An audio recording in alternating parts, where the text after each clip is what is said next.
Have you ever walked into a stationery shop and felt something inside you wake up?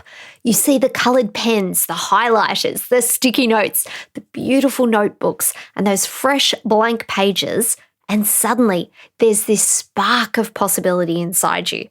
Like maybe this pen or this colour or this beautiful new page might help you find your way back into your story. And maybe you've judged yourself for that. Maybe you've thought, why am I buying another notebook when I should be writing the book? But what if that pull towards coloured pens and stationery is actually telling you something about how your creative mind works? What if writing by hand in a notebook with the colour on the page can help your brain access the book in a different way?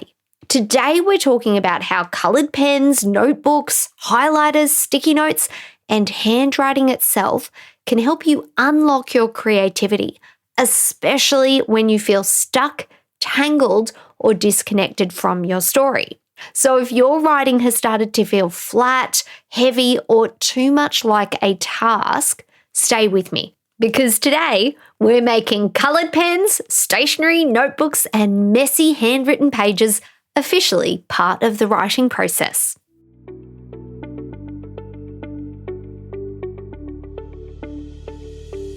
If you feel called to write a book, but writer's block, procrastination, and self-doubt keep pulling you from the page, you're not alone, and you're not meant to stay stuck.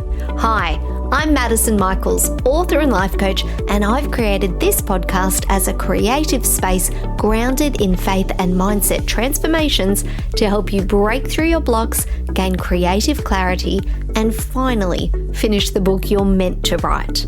So grab your cup of liquid gold and let's write the darn book together. Hello, my beautiful writer friend, and welcome back to Write the Darn Book. This is a Writing Wednesday episode, which means today we're moving into the outer work of writing, and we're talking about practical tools that you can use when you're brainstorming, planning, taking notes, working through a story problem, or trying to make sense of all those ideas swirling around in your head. But as always, we're looking at the practical through the deeper Write the Darn Book lens as well, because nothing about writing is ever just practical. The tools we reach for, the rituals we repeat, and the notebooks we buy are telling us something about how we access our creativity. And today, we're talking about one of my favourite subjects, stationery, including coloured pens, highlighters, sticky notes, or index cards, perhaps even that beautiful notebook that somehow convinces you that your whole writing life is about to become more organised, inspired, and magical. And I say that with so much affection because I know writers, I am a writer, and I know the pull of a beautiful notebook and beautiful stationery. I know that spark that happens when you find the perfect pen, and I know the way a fresh pack of coloured pencils or pens can feel like possibility in physical form. But I want to take this beyond, writers just like stationery, because I think so many writers are drawn to colour and stationery because writing itself can feel invisible for such a long time. Your story lives in your mind, your characters live in your imagination, and your ideas arrive while you're driving, in the shower, walking, making a coffee, or perhaps even trying to fall asleep. And even when those ideas make it into a document, they can still feel strangely intangible, especially when the manuscript becomes long and layered. A notebook gives your imagination somewhere to land. A coloured pen gives the idea a shape, and a highlighter can show you where the energy is. And when you use these tools intentionally, they can support your creativity in very real ways. So let's begin with that very relatable question. Why do writers love stationery shops? Because it isn't just about shopping, not really.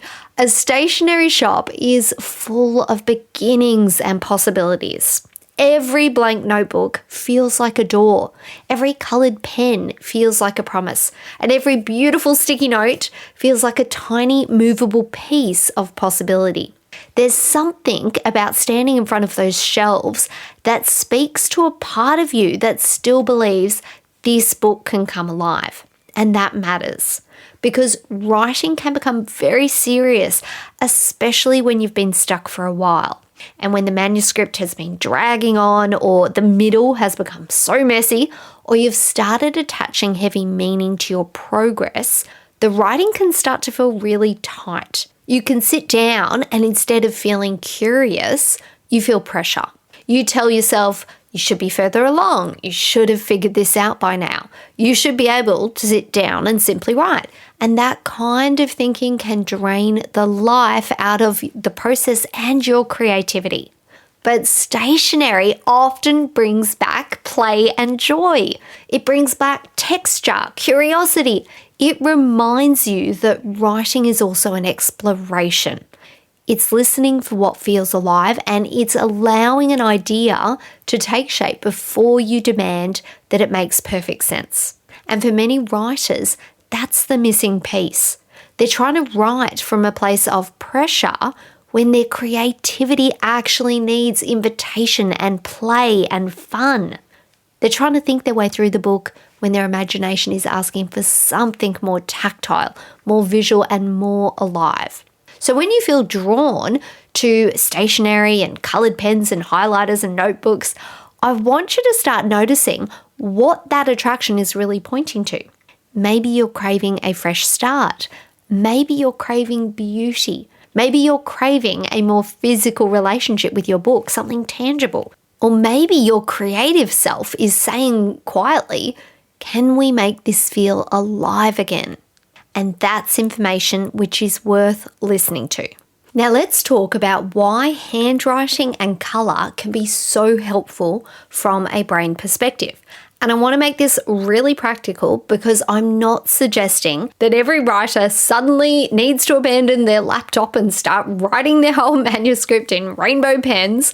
Most writers today obviously are writing in a document on a computer, whether that's Word, Scrivener, Google Docs, or whatever you like to use. The actual drafting often happens in the same font, on the same screen, in the same black text, and that is completely okay.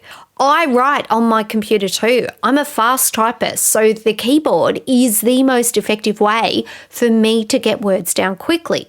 I do also use a bit of dictation at times because speaking the story can unlock a different kind of flow for me. And I do use colour digitally in simple ways. For example, I use Scrivener and I use colour labels to show my point of view in terms of I can quickly glance at the binder and see whose head I should be in for this scene. So that's how I use colour on the screen. So this episode isn't about saying that the computer is bad or typing is wrong and that you now have to write your whole book in hand. Not at all. This is about knowing that when your usual writing methods feel stuck or flat or tight, that you have another tool that you can reach for and use. Because sometimes staring at the same screen is exactly what keeps you in the same thinking pattern.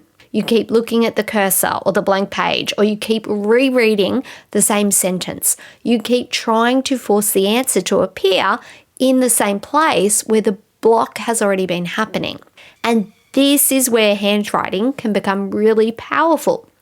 Recent research comparing handwriting and typing found that handwriting, so the physical act of writing on a paper or perhaps a digital notebook, but that physical action of using your hand to write produced so much more elaborate brain connectivity patterns than typing on a keyboard did. And when you think about what's happening in the body, that makes sense. When you type, you press keys. But when you write by hand, your hand is shaping the letters. Your eyes are following the marks on the page. Your body is feeling the movement. Your mind is choosing the words. There's a whole sensory and motor experience happening at the same time. And for writers, that matters because creativity isn't only a thinking process. And it's not only something that happens in the logical, verbal part of the mind. Creativity is also visual, emotional, intuitive, and sensory. Sometimes an idea doesn't arrive because you've thought harder about it. Often, actually, it's the opposite. Sometimes it arrives because you've changed the way you're accessing it. This is where a notebook and coloured pens and a physical blank page can become really useful. Some writers do actually genuinely draft their entire first manuscript by hand across several notebooks. Some very famous Australian authors too do this. And then after they've done that entire first manuscript in all those notebooks, they type it in manually into their word processing software afterwards. And for them, that process works beautifully.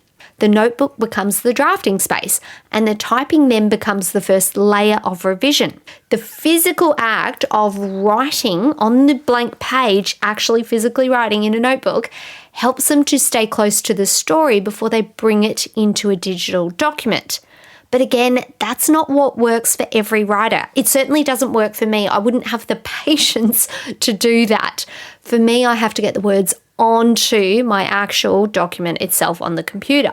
So like me, you might never handwrite a full chapter. You might never handwrite a full scene. You might only or mostly draft on your laptop. And it's basically whatever works for you is the right thing to do. So make sure you work what works for you. But if you're stuck, or if you're brainstorming, or perhaps if a scene feels really messy and tangled, or you can feel that there's an idea there but you can't quite access it, then handwriting can be a beautiful technique to pull out of your writer's toolkit to use to actually access your creativity. So you can open a physical notebook and use some coloured, beautiful pens to ask yourself, what's this scene really about? And you can write messy notes about what you already know. I myself actually use a digital notebook. I use a notebook called Remarkable that's a coloured digital notebook. And I love that because then I don't have this thought in my head that I'm, writing scribble notes on a beautiful notebook that I don't want to mess up. So I use my digital notebook because that works for me. So you've got to work with whatever works for you. But the idea of just writing messy notes is going to really help you to be access ideas and creativity by allowing yourself to do that. You can also use different coloured pens to capture different ideas or to ask different questions. You can underline words that feel alive or circle phrases that surprise you. You can draw arrows between ideas, do mind maps, or perhaps highlight sentences that feel important so you want to remember them. And when you do that, when you physically write something down using your hand and you use different colours, you're not just making your notes look pretty. You're actually changing the state you are writing from. You're shifting out of the tight, linear, output-focused energy that the blinking cursor and a digital page has to a more spacious, physical and creative process. You're giving your mind more to respond to. The movement of the pen, the colour on the page, the literal shape of the words that you're writing, and even the feeling of the paper as you write. These are all small visual cues that help one idea stand apart from another. And sometimes that is enough to open the next doorway into your creativity. So no, coloured pens and handwriting are not magic on their own in a sense that they'll write the book for you. I wish we had a magic pen that did that. But they can certainly become part of your writing toolkit, and they can be something you reach for when your usual method isn't giving you the access you need. Because sometimes a notebook, a coloured pen, and 10 quiet minutes can help your creativity to breathe again. So let's take that idea and make it even more practical. One of the best places to use coloured pens and handwriting is when you are brainstorming, because brainstorming isn't meant to be polished and it's not meant to be neat. It also isn't meant to be judged too quickly. Brainstorming is where you let the ideas come alive and onto the page before you actually decide what they mean. And writing by hand with colour can help keep that process alive. One of the simplest ways to use this is to take whatever feels tangled and put it onto physical paper before you try to solve it on the screen. That's enough. You don't need a complicated colour system, and you don't need to spend half an hour deciding what each colour shade means. You just need a way to help your brain see the different kinds of thoughts that are coming through. Imagine you're brainstorming a new chapter. You begin by writing down what you know, perhaps the location, the emotional state of the character, the thing that needs to shift by the end of the scene. Then, in a different coloured pen, you write the questions. What's she really afraid of here? What's he hiding? What does the reader need to understand by the end of this moment? And then, with a highlighter or another colour, you mark the ideas that feel alive. Not necessarily the most logical ideas and not the most developed ones either. Just the ones that make something inside you lean forward and have that little spark of energy. This action is actually allowing the page to do something that your mind was trying to do internally. It's helping you separate certainty from curiosity, and it's helping you see which ideas have energy and helping you also notice where the story might be asking for your attention. And once you can see that, you can follow those threads. This is also where highlighters and sticky notes or tabs or coloured index cards can become very useful. Not because you need an elaborate system, but because they help you make the invisible visible. A highlighter can mark the sentence that changes the way you understand your character. A sticky note can hold the one action you need to take next. A coloured tab might help you to follow one thread through the manuscript, like an emotional arc or a mystery clue, or perhaps a relationship shift. And that's it. You don't need to have a colour code for the whole book, and you don't have to create a rainbow manuscript unless that genuinely delights you and helps you. Sometimes one colour is all that you need to use to just switch over. So one colour for the thread you're following, or perhaps one colour for the moments that feel alive or that need your attention. The point by using a different colour is to make the invisible visible so your creative mind has something clear to work with. And that's the link between story clarity and creativity.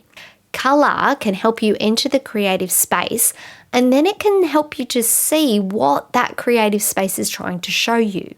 You might notice that the idea you thought was the main point of the chapter feels a bit flat, but a small note in the margin has life in it. You might notice also that the real emotional heart of the scene is hiding inside a question. You could also notice that the book is pulling you somewhere slightly different from where your outline expected it to go. That's the story communicating to you, and colour gives you a way to listen. There's another piece here that I really love, and that is using colour as a writing state cue. So if you've listened to my episode on music and writing, you'll know how I talked about how sound can become a cue for entering the world of the book. I often create a playlist early in the process before plotting because it helps me capture the ambience, the themes, the characters, and the atmosphere of the story. And then when I listen to that music again, my brain begins to associate that sound with that book. Colour can work in a similar way.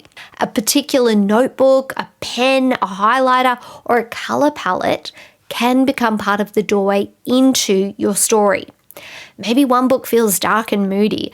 Maybe another feels soft and romantic. Maybe your non-fiction project feels clean and bright and clear. The specific colours matter less than the association that you build with them.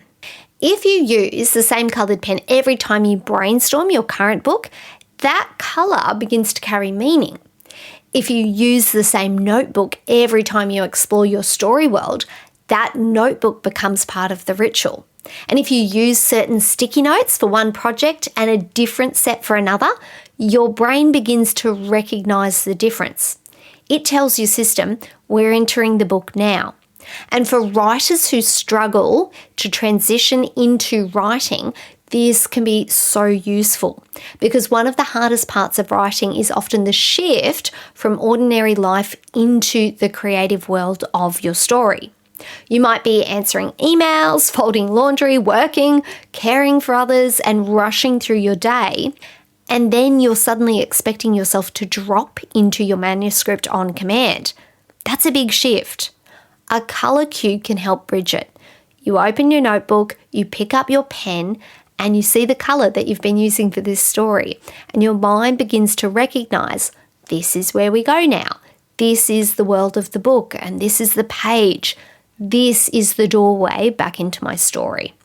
And this is also where your creative wiring matters, because the same tool won't work the same way for every writer.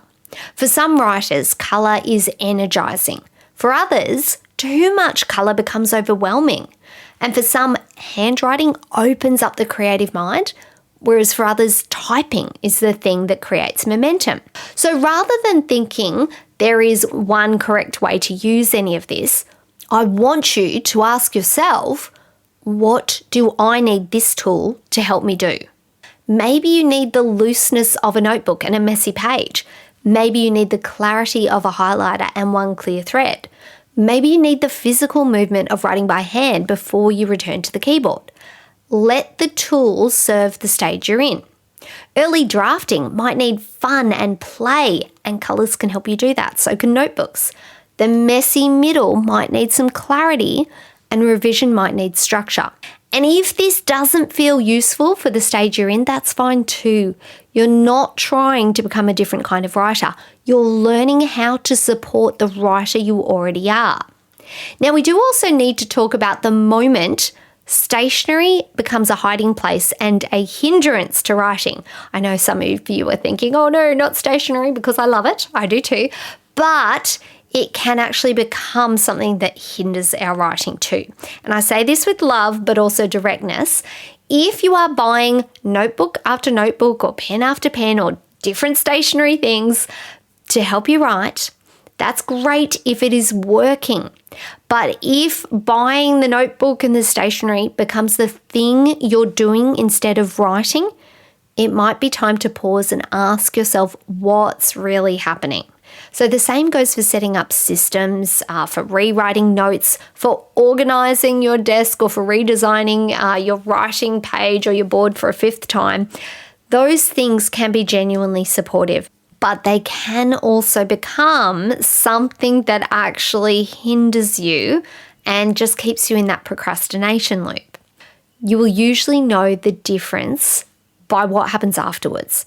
A supportive tool leads you back to the book. Avoidance keeps you circling around the book, and it doesn't allow you to progress in your writing. So the coaching question is simple. Does this tool help me enter the writing and continue writing, or does it help me stay beside it and outside of it? The question is there to bring you back into self-honesty, because sometimes the writer in us reaches for stationery because we're excited, and sometimes we reach for it because the next scene feels hard. Both are human, but the invitation is to use the tool consciously.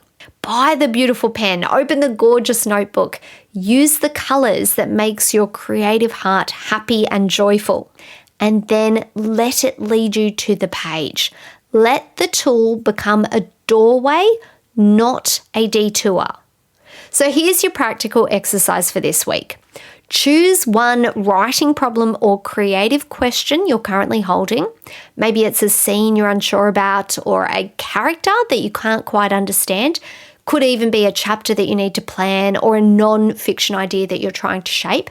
Then take a notebook or a blank page and choose 3 colours. And I want you to do this physically, whether it's a digital notebook with an actual digital pen or whether it is a paper notebook with actual beautiful coloured pens.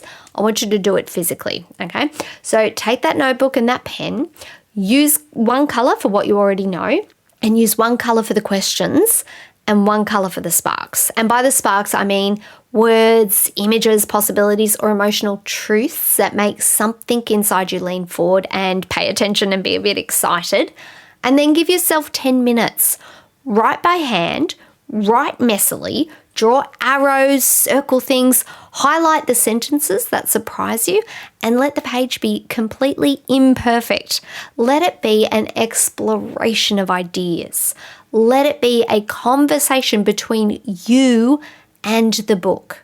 And when the 10 minutes are done, look back over that page and ask, what's the colour showing me? Not what is the perfect answer, but just what's the colour showing me. And you might be surprised to discover that you know more than you thought. You might discover that your biggest question is actually very specific. You might also discover that one little spark is the next doorway into the scene.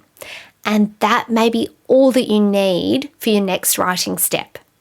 So if today's episode has made you realise that the way you brainstorm, plan, organise your ideas, and reconnect with your creativity might be deeply connected to your writing personality, that's exactly what we explore inside a writing personality blueprint session.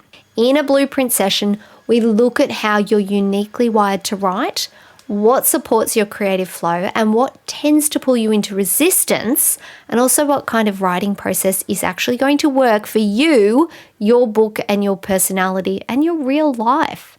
So if you'd love personalised support to understand your writing process more deeply, you can head to madisonmichaels.com/blueprint and book in your writing personality blueprint session.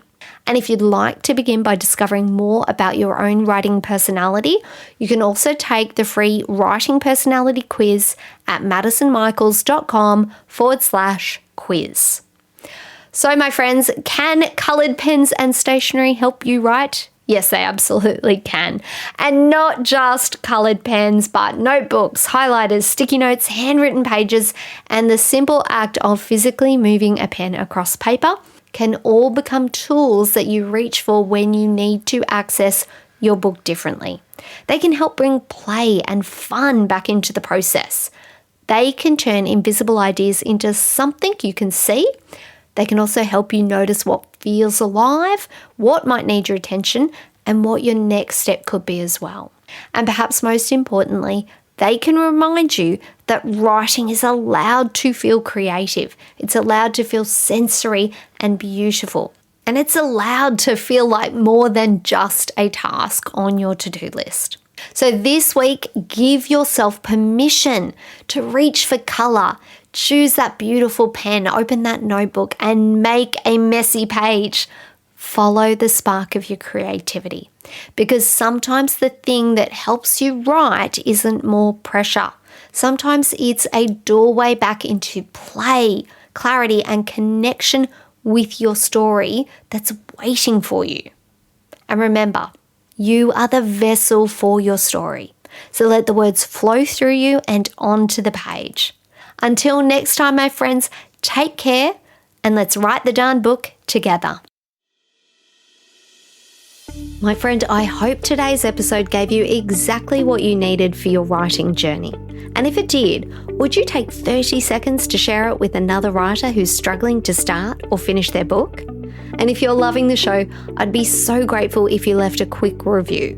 It means the world to me and truly makes my day to know that this podcast is helping you. And as you head back into your week, I hope you feel more supported and connected to your creativity. And remember, you're a vessel for the story. So let the words flow through you and onto the page. All right, I'm off to refill my cup of liquid gold and go and do a little writing of my own. Take care, and I'll meet you back here in the next episode of Write the Darn Book.